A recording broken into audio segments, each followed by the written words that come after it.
of existing picture preset, theater day, theater night, filmmaker mode. You can also apply your settings to all sources and inputs or just to a specific one. Control over local dimming because it has more capability than a traditional panel. Obviously, mini LEDs behind the display, a low setting, a medium, and a high setting. And then there's a black level control, active contrast, which will attempt to optimize the contrast for light and dark scenes, blue light filter on there as well. For me, it's comfortable even sitting here. About 100 inches still really fills your view.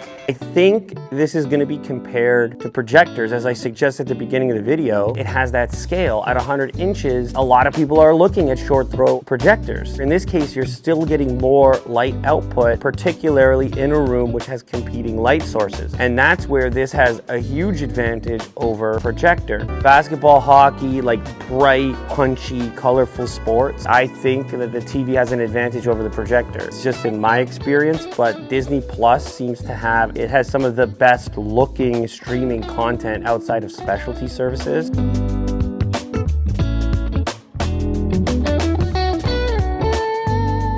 It's so much more immersive when like the actors, the characters, their heads are bigger than life size. Like they're just in your space.